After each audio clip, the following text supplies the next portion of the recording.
अंतर्गत जैसा कि हमने आपको cell the basic unit of life या फंडामेंटल यूनिट ऑफ लाइफ को मैंने पार्ट 1 में पढ़ा चुकी हूँ।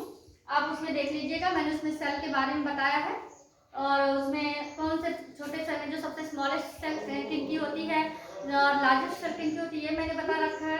सेल की खोज किसने की, ये बता रखा है। अगर आप इस वीडियो को देखना हो तो आप पहली वाली वीडियो को जरूर देख लीजिएगा, क्योंकि जब तक पार्ट 1 नहीं समझेंगे पार्ट 2 समझ में नहीं आएगा। इसका लिंक मैं आपको डिस्क्रिप्शन बॉक्स में डाल दूंगी। तो आइए आज पढ़ते हैं cell fundamental unit of life में जो जीवधारी हैं दो प्रकार के होते हैं, एक कोशीय और बहुकोशीय। एक कोशीय और बहुकोशीय, ठीक है। तो जिसमें हम यूनिसेलुलर एंड मल्टीसेलुलर ऑर्गेनिजम्स कहते हैं। तो आइए हम इधर से अच्छे समझें। इसे पढ़ाने के बाद मैं आपको चित्र सहित भी इसको अच्छे से समझा दूंगी। तो पहला नंबर है कि जो जीवधारी होते हैं वे दो प्रकार के होते हैं। एक क्या है, यूनिसेलुलर, और दूसरे मल्टीसेलुलर, यानी एक कोशिकीय एवं बहुकोशिकीय। तो आइए हम अंतर दोनों में स्पष्ट करते हुए दोनों की परिभाषाएं स्पष्ट करेंगे, तो आपका अंतर स्पष्ट भी हो जाएगा और परिभाषा भी समझ में आ जाएगी। क्या है यूनिसेलुलर ऑर्गेनिजम्स, यानी एक कोशिकीय जीवधारी या एक कोशिकीय जीव। दूसरा क्या है मल्टीसेलुलर ऑर्गेनिजम्स, यानी बहुकोशिकीय जीव या बहुकोशिकीय जीवधारी, ठीक है।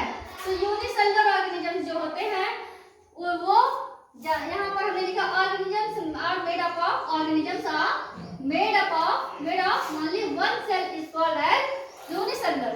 जो भी जीवधारी सिर्फ एक कोशिका से बने होते हैं, उनकी सारी कार्य सिर्फ वही एक कोशिका ही करती हैं, सारी क्रियाएं एक ही कोशिका द्वारा होता है। तो वैसे जीवधारी ऑर्गेनिजम्स को हम यूनिसेलुलर या एक कोशिकीय जीवधारी कह सकते हैं। इंग्लिश में आप कहेंगे organisms are made up of only one cell is called as unicellular organism, और हिंदी में कहेंगे वे जीवधारी जो सिर्फ जिनके शरीर सिर्फ एक ही कोशिका से बने होते हैं, उसे हम एक कोशिकीय जीव या जीवधारी कहते हैं। ठीक उसी तरह फरमाते हैं मल्टीसेलुलर ऑर्गेनिजम्स, यानी बहुकोशिकीय जीवधारी या बहुकोशिकीय जीव। और organisms are made up of more than one cell is called as multicellular।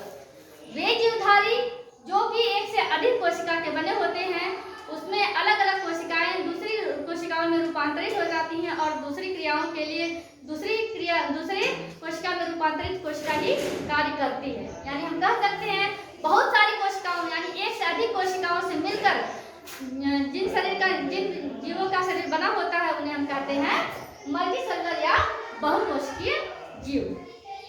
उदाहरण देखेंगे जो यूनिसेलुलर ऑर्गेनिजम्स का उदाहरण है बैक्टीरिया, जो जीवाणु कहते हैं, अमीबा, पैरामीशियम, क्लैमाइडोमोनास, यूग्लिना और ईस्ट।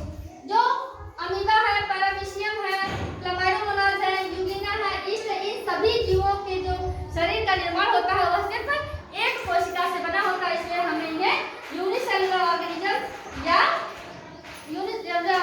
या एक कोशिकीय जीव कहते हैं। देखिए मैंने इसमें चित्र भी बना दिया है, ये अमीबा का चित्र है और ये पैरामीशियम का चित्र है। अब मैं आपको चित्र भी अलग से दिखाऊंगी। अब आते हैं दूसरे इसमें जो मल्टीसेलुलर ऑर्गेनिजम्स होते हैं उनके जो उदाहरण हैं frog, lizard, snails, human being जो मनुष्य, हाइड्रा, हिंदी में हम कह सकते हैं मेढक, छिपकली, घोंघा, मनुष्य, हाइड्रा, प्लांट में हाइड्रा। तो चाहे वो पादप हो या जंतु,